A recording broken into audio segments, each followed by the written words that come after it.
อ้ถือว่าได้หลายเติบน้องพี่น้องไม่ทราบเมื่อวานนี่ก็ต้นนี่แหละน้องพี่น้องเกือบลมทับตัวยังด้วงบ่เฮ้ยมีคนอยากถาม FC ทางฝั่งไทยแล้วก็ฝั่งลาวเนาะผู้ที่ฮู้เขาเอิ้นว่าด้วงบ่ในเรื่องบงซึ่งบ่พรก็เฮ็ดหลายแต่ส่วนหลายมันมักอยู่ใน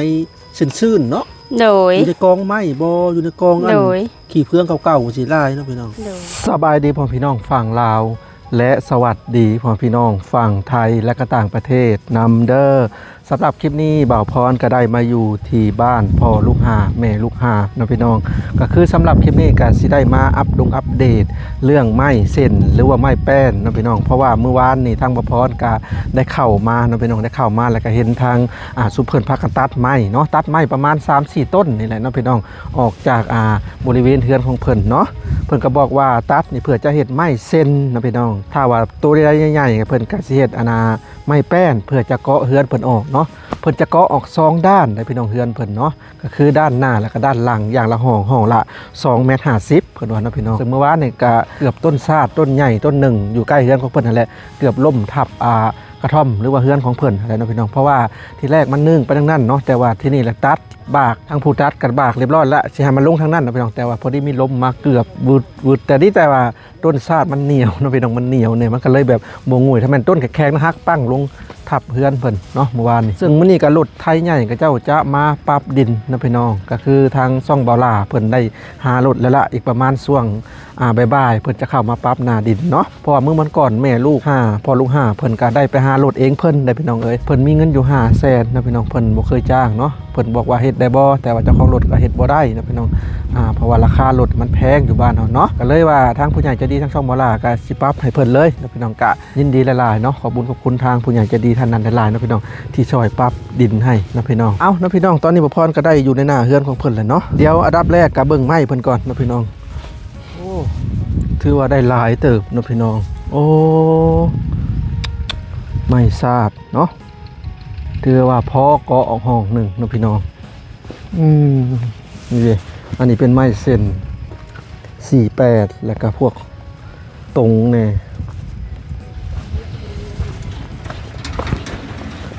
ไม้ซาดเหนียวพี่น้องเอ้ยนี่โอเคเลยได้ลายโตอยู่เนาะอันนั้นก็จะเป็นไม้แป้นตัวนั้นไม้แป้นหรือไม้ขอซองหรือไม้ตุงเนาะนี่แหละเพิ่นสิเกาะออกมานี่ไม้ที่เพิ่นปาดเมื่อวานน่าจะพอเนาะบ่พอก็เหลือจักหน่อยนะพี่น้องเมื่อวานนี่ก็ต้นนี่แหละเนาะพี่น้องต้นนี่แหละเกือบลมทับ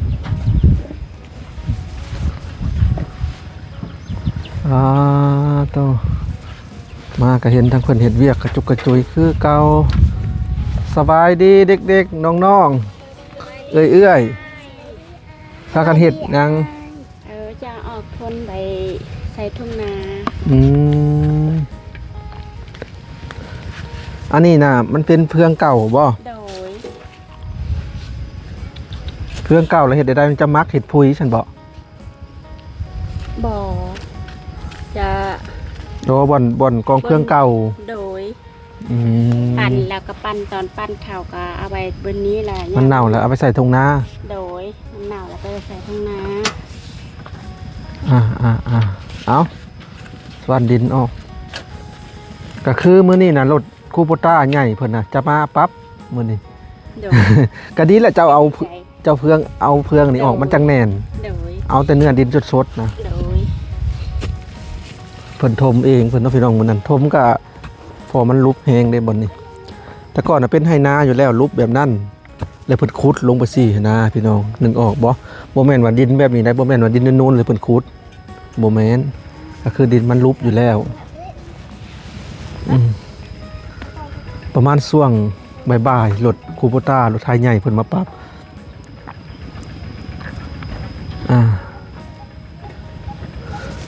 ก็คือ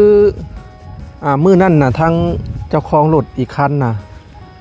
คือเพิ่นยังบ่ได้ชมเองนะพี่น้องมันยังลุบแฮงว่าซั่นเพิ่นก็เลยว่าว่าราคา2.5 ล้านเนาะแต่เพิ่นว่าเผื่อต่อค่ะแม่นเอาจริงๆก็2 ล้านก็น่าจะได้เนาะและที่นี่แหละเพิ่นทมเองเพิ่นได้หลายเติบมื้อนี้นะพี่น้องและราคามันก็สิลดลงเนาะก็สิอยู่ระหว่างล้านปลายๆนี่แหละหาบ่ต่ำอยู่แล้ว ประมาณล้าน7 ล้าน8ประมาณนี้นะพี่น้องพอได้ชมเป็นบางส่วนเลยถ้าผู้ใดอยากเบิ่งก็ต้องเข้าไปเบิ่งติดตามทางช่องบ่ลาเนาะบ่ลาเพิ่นกำลังนำพาอันรถคูปต้าใหญ่เพิ่นมาปรับถ้ากินข้าวกินน้ำแล้ว โดย ได้เมนูยังกินไข่มาม่าคือเก่า กินข้าวแล้วยัง ค่อยก็ยังบ่ทันได้กิน โอ้น่าคือสิต้มไก่จับไว้ไก่แล้วญาติว่าจะต้มไว้ให้รถเวลารถสิมาดุดให้ค่อยดินนี่นะเดี๋ยวเขาสิต้มไก่กินเนาะ เพิ่นสิต้มไก่สู้อันคนที่มาดุดให้พี่น้องเอ้ยซึ่งเพิ่นใจดีได้ทางเอื้อยเพิ่นเอาเลย ครอบครัวขยันนะพี่น้องFC หลายๆท่านก็ตั้งชื่อให้เนาะเป็นครอบครัวที่ขยันนะพี่น้องก็คือลูกเต้าเพิ่นนะฮัดเฮ็ดเวียกแต่ยังน้อยๆเนาะเอ้ย โดย ก็คือ FC เพิ่นตั้งชื่อให้ว่าครอบครัวขยันเนาะเพิ่นก็ขยันอะไรลูกน้อยๆแน่นเพิ่นฮัดเฮ็ดเวียกเบิดเนาะ โดย เป็นได้กาป่งเลยเนาะเฮ็ดเด้เขียวๆเลย ปงเลยให้ เพราะว่าเขตที่นี่เนี่ยเพิ่นต้องไปแช่ก่อนประมาณ2-3 วันแล้วก็จังเอามาให้มันเสด็จน้ำจะเอามาหวานเนาะ โดย ก็จะเกิดไว้ไม่นะพ่อบ่เหือน ก็ยังโมฮู้ค่ะก็ยังไม่ได้ถาม เพราะว่าเจ้าสิเกาะทั้งสองด้านแม่นบ่ โดยด้านนี้คือเกาะ แล้วก็ด้านหลัง โดย ก็คือนี่จะเกาะด้านนี้ประมาณ2 เมตร2 เมตร50ถ้านั่นก็2 เมตร50นะพี่น้องก็สิพ่อกับพ่อด้านเดียวแต่ด้านนี้ยังบ่ทันพอเพราะว่าเพิ่นเพื่อนน้อยนะเนาะ FC เพิ่นแนะนำมาว่าก็อยากให้ทางให้เพิ่นนอนเป็นส่วนตัวทางน้องสีประจันแบบคันเครื่องกลาง ขันแต่ละห้อง แม่นแหละถ้ามันจะเกาะออก2 ด้านนี่ก็สิพออยู่เนาะ โดย ด้านหลังด้านหน้าก็พออยู่แล้วบัดนี้ก็ขังมานี่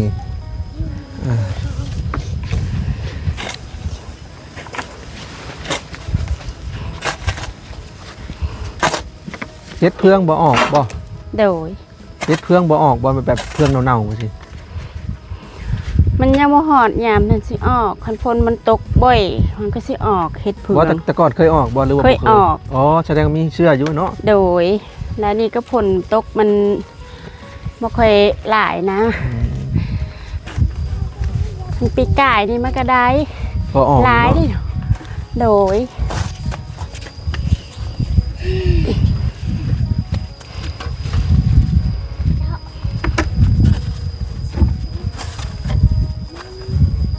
รถอีแตนนั่นแล้วล่ะบ่เอ้ย จักพอเลี้ยวมันก็คือว่ายังเนาะ ไม่ได้ขึ้นไปถามสาง บ่เป็นอย่างเดียวมื้อหน้า โดย เพราะว่ามื้อนี้ทางบ่พรน่ะจะเดินทางกลับบ้านเกิดมื้อนี้หลังจากจบคลิปนี้ไปก็สิเตรียมเมื่อบ้าน โดย เพราะว่ามื้อเยี่ยมยามบ้านเด้เพราะว่ามื้อบ่ได้เมื่อประมาณหลายวันหลายอาทิตย์ โดย ซึ่งจากเฮือนจะไปนี่บ้านค่อยนี่100 กว่าลัก ใส่เวลาขี่รถนะ3 ชั่วโมง โดย ทางยากได้ค่อยลัดเมื่อนี่ โดย ถ้าว่าค่อยบ่ลัดเมื่อค่อยเมื่อทางเส้นเลขที่9ชายแดนไปชายแดนเวียดนามนั่นก็แห้งไกล150 โด 160 ย แต่ค่อยลัดเมื่อนี่110 กว่าลัก โดย เมื่อนี่ก็สิได้เมื่อบ้านพี่น้อง โอ้ขายกินไก่ก่อนเนาะหน่อยจังเงือ ก็ค่อยสิเมื่อประมาณ4 โมง โอ้4 โมงเย็นวะไอ้ ประมาณ3 โมงนี่แหละเขาเอิ้นว่าอีหยังน้องสีประจันนั่นนี่จับเบิ่งดูจับให้ FC เพิ่นเบิ่งดู ตัวยัง ด้วงบ่เฮ้ยมีคนกินได้เด้อครับผู้ใดกินเนาะบ้งเขาเอิ้น กิน ตัวให ได้ ม่ มันเขาเอิ้นว่าแม่มัน หาบ่คนทำบ่เคยกินก็กินก็สิแซ่บอยู่ อันนี้เขาเอิ้นว่ามันยังตอนประมาณเดือน ตัวน้อยมันนี่ด้ว เดื ง อน10มันจ้า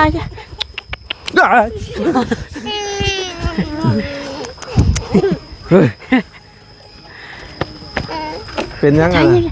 ยาน จานบ้ง โดย อยากถาม FC ทางฝั่งไทยแล้วก็ฝั่งลาวเนาะผู้ที่ฮู้เขาเอิ้นว่าด้วงบ่หรือบ้ง ซึ่งบ่พรก็เฮ็ดหลายแต่ส่วนหลายมันมักอยู่ในซื่นๆเนาะ โดย อยู่ในกองไม้บ่อยู่ในกองอัน โดย ขี้เพื่องเก่าๆสิหลายเนาะพี่น้อง โดย ใหญ่แต่ใดแต่ว่ามันเป็นแมงบ่เวลามันใหญ่มันหรือว่ามันตาย มันเป็นแมงก็กินได้มันเป็นแมงใหญ่ๆแมงเขาเอิ้นว่าแมงจุจีบ่มันอยู่ในต้นไม้ แม่นบ่ โดย อันนี้คือด้วงบ่ได้มันกลายเป็นแมงบ่หรือจังได๋ โดย โอ้ ประมาณเดือน9แล้วเขาก็จะเป็นแมง โอ้ เดือน9เดือน10แต่ก่อนที่บ่พรอยู่ให้อยู่นาก็เฮ็ดเรื่อย โด อยู่ ย ในซื่นๆเพิ่นมักอยู่แมงตัวนี้ โดย มันมักอยู่แถว เขาว่ากินได้เด้อเนาะ กินได้ ถ้าคนบ่อัน แต่เฮาบ่เคยกินมัน ถ้ามันเป็นแมงเขาจะกินได้อันนี้ มันได้เบิ่งสูงอะเนาะ โดย ทางอ้ายลำพันธ์เพิ่นเฮ็ดสิทางก็ เฮ็ดน้ำอันนั้นจะบุ่งไว้น้ำจาง อ๋อ อยู่ อ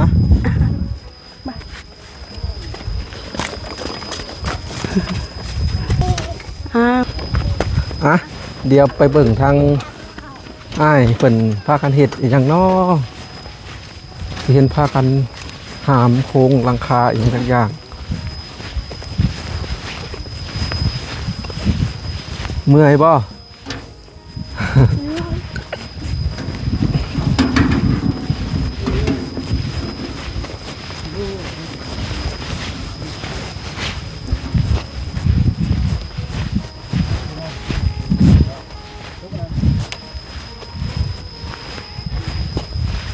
สบายดีอ้ายลำพันธ์ สบายดี เฮ็ดหยังนี่ สิมุ่งไว้วันนี้ 10 โมง โดย สิเอาหลังสีเก่านั่นบ่ โดย อื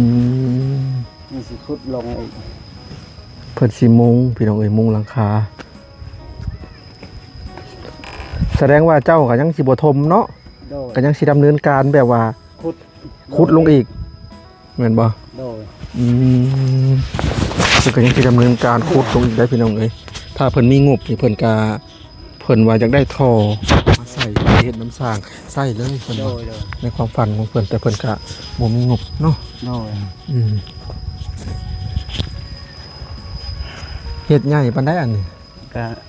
พูดคุมตัวนะ แต่ผู้ได้ลมมันนี่เนาะ โดย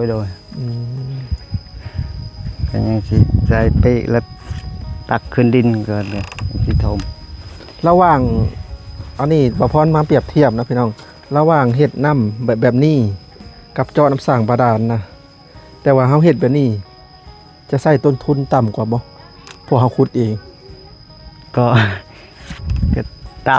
ใช้ต้นทุนต่ำกว่า โดย เพราะว่าเจาะน้ำสร้างบาดาลนี่ต้องใช้งบอยู่ประมาณ 4-5 ล้านโดยประมาณ โดย แต่อันนี้เฮาซื้อท่อมาขุดลงอีกขุดเองกะท่อหนึ่งเท่าใดก็120,000บ่ ประมาณ 130เนาะพี่น้อง130แล้วประมาณเอาสัก10ท่อซะ โดย ก็ไล่เบิ่งก็ประหยัดกว่ากันนะพี่น้องส ก็ มมุติ ตัว ว่า นี้ว่าสิเฮ็ดน้ำกินเนาะตัวนี้ ฮะ เฮ็ดน้ำกิน น้ำกิน โดย แต่ว่าทางอ้ายลำพันธ์นี่สามารถขุดลงไปจักเม็ดกะว่าขุดได้ ก็ประมาณตัวนี้ฮอดพุ่นก็ประมาณ3 เมตร แสดงว่าขุดลงไปอีก3เม็ดฮะสามารถขุดได้ โดย หัดเจ้าเคยขุดประมาณซำนี้เนาะ โดย ประมาณ6 5 7 5 8เมตรแต่ว่าอยากขุดฮอด10เมตรได้บ่ ก็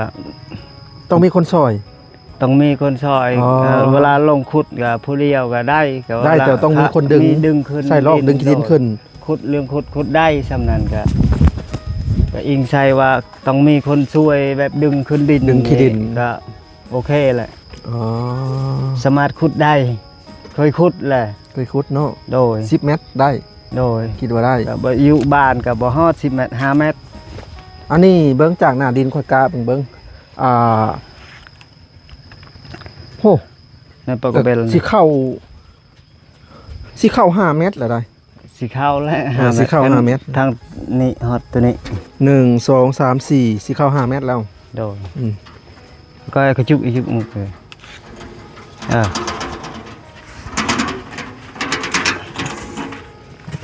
แต่ว่าขุดลงไปในสัก10เมตรนี่ค่อยว่าย่ำแรงนี่กินได้บ่ ได้ ถ้าลึกกว่านี้เนาะ โดย อื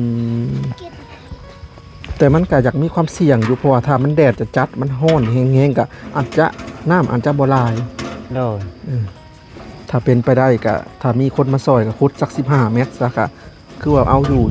โดย มันเป็นบ่อใหญ่เด้น้ำบาดาลแล้วเป็นแค่หูลงไป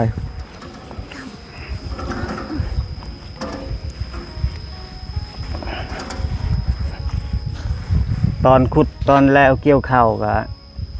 5-6คุยก็เขามาตักอยู่นี่ เห็นบ่ โดย เออ อันนี้ก็แบบแดดแบบนี้แหละมันบ่ค่อยออกปานใด แสดงว่ามันยังตื่นอยู่ โดยก็บ่ได้ลึกปานใดอันนี้ก็มีแต่ดินตัวนี้ซื่อๆอันนั้นพูดวักเก่าฮะนี่วักตัวนี้นี่ เออ ยังบ่ได้เลิกอันนี้ 3 เมตรกว่าๆ4 เมตร โดย ถ้าได้จาก10 เมตรนี่โอเคเนาะ โดย น่าจะกุ้มอยู่ครอบครัว เห็นว่าน้ำนี่เวลาฝนตกแล้วมันคอยซึมออกแล้วได้ลายแล้วอันนี้เริ่มแล้ว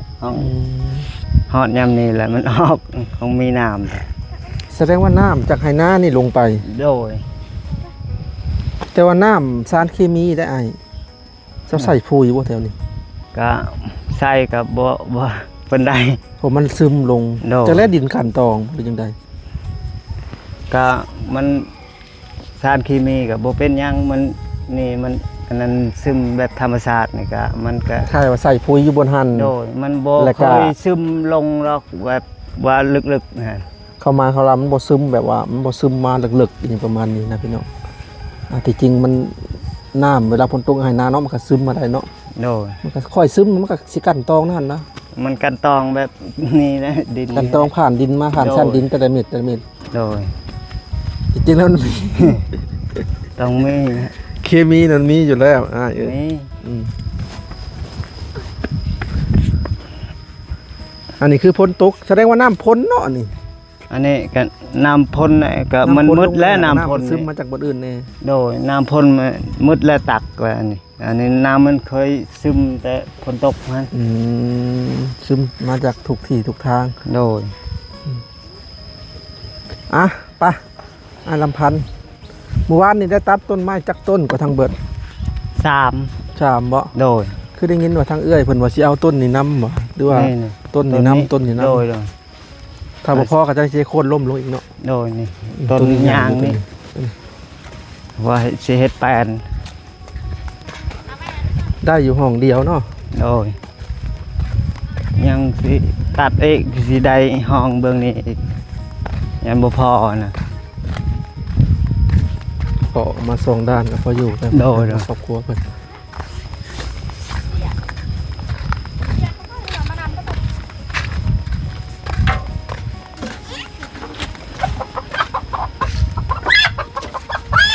ก็เจ็ดนะ อุดจีบ ค่าว่าค่าไก่นะ ค่อยสิได้ไปเวียกก่อน โดย ค่อยอาจจะบ่ได้บางทีค่อยก็จะบ่ได้กลับมา อยู่ใช่ ปุ๊ไกลอยู่ซึ่งจากเฮือนจะไปประมาณสักเกือบ20 กิโลค่อยไปเวียก เฮิงเติบแล้วเหรอสิได้มา หลังจากไปเวียกแล้วค่อยกลับมาประมาณบ่าย2ค่อยก็กลับบ้านเลย โดย ค่อยก็อาจจะบ่ได้แวะมามีแต่มือใหม่พุ่นแหละทางเอื้อยเพิ่นกำลังว่าสิต้มไก่ให้คนที่มามาดุดมายังนะพี่น้อง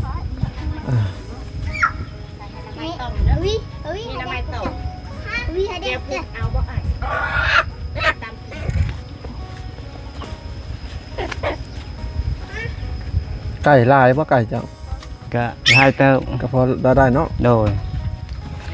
ครอบครัวจะยังว่าเลี้ยงได้ โดย นอกจากว่าครอบครัวแม่ลิงหรือว่าน้องไก่ทองก็แล้วก็ครอบครัวเจ้านี่แหละที่แบบขยัน โดย แม่ลิงก็ขยันรู้จักเบื่อแล้ว แม่ลิง แม่แรง แม่แรงเขาจัก แม่แรงบ่ แม่แรงแม่ลิงบ่จักแม่แรง นั่นแหละเพิ่นก็เพิ่นได้รถอีแตนแล้วเดี๋ยวนี้ โดย ไก่เพิ่นก็หลายอีหลี ได้อันนี้ แพร่ ไก่ ยังไง ก็หมดแล้วเขาคอแล้วเขาซื้อนั่นล่ะที่7-80แล้วก็บ่มีแนวเกลือ ลายไก่นี่จนว่าสิเฮ็ดซ้ำอันนี้ 3เฮือนไก่นี่ โอ้เฮ็ดสาม 3คอกมันเลื่ออยู่นี่อันนี้ก็มันบ่ค่อย คือเฮ็ด คาย คอกเดียวเลยเฮ็ดคอกใหญ่ ก็อันนั้น ๆบ่มีไม้บ่มีหยังบ่มี โด เงิน ย เฮ็ด ก็ได้สำนั้นเฮ็ดสำนั้นโด อื ย ม งบประมาณนี้ก็บางทีกันมีไม้มีหยังก็สิเฮ็ดแบบคอกเดียวเลย ค แบ อก บ เดี เฮ็ ยว ดใหญ่ ใหญ่เนาะ ซ้ำตัวนั้น ประมาณ2 คูณ 2เนาะ โดย 2 คูณ ต้อง 2ก็ มี ถือว่า สังกะสีเก่าเลยเฮาอันนั้นสิเฮ็ดใหม่อีก ดี สิเฮ็ดใหญ่ๆแบบอันนั้นสิเลี้ยงเป็ดเลี้ยงไก่ ไก่นี่อาศัยต่อยอดมันจะ โดย ต่อยอดขายเนาะ โดย พอได้ซื้อน้ำปรุงน้ำปลาเด้โตหนึงก็50-60เนาะ โดย เลี้ยงง่ายเลี้ยงไก่ ง่ายอยู่ ปล่อยไปกินพวก โดย ข้าวอาหารเรือเนาะ โดย กินพวกกินแมลงแมงเมายามนั้นก็อิ่มเลย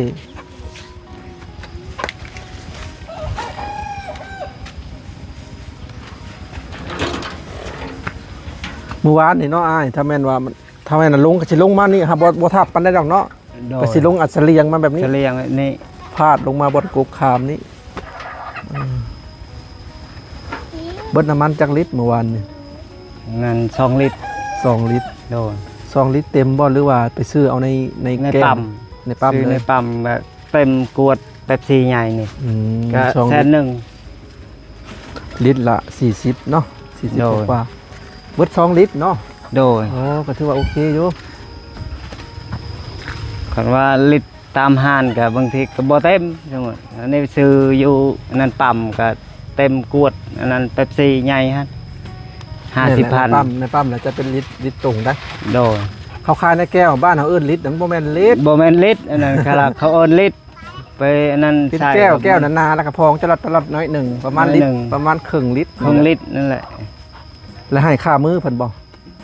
หรือว่าหาเพิ่น ให้2แสน เพิ่นตัดก็โอเคแหละเนาะ โดย เติมน้ำมันให้แล้วก็ให้ค่ามือเพิ่น โดย ค่าเพิ่นตัดให้เด้พี่น้อง โดย ค่าน้ำจงน้ำใจเนาะอ้ายเนาะ โดย เออสิเกาะออกมาด้านนี้ก่อนเนาะ โดยเกาะด้านนี้ก่อน เสามีแล้ว มีเลยเสา เด็กเสาเพิ่นกองเจ่งเพ่งอยู่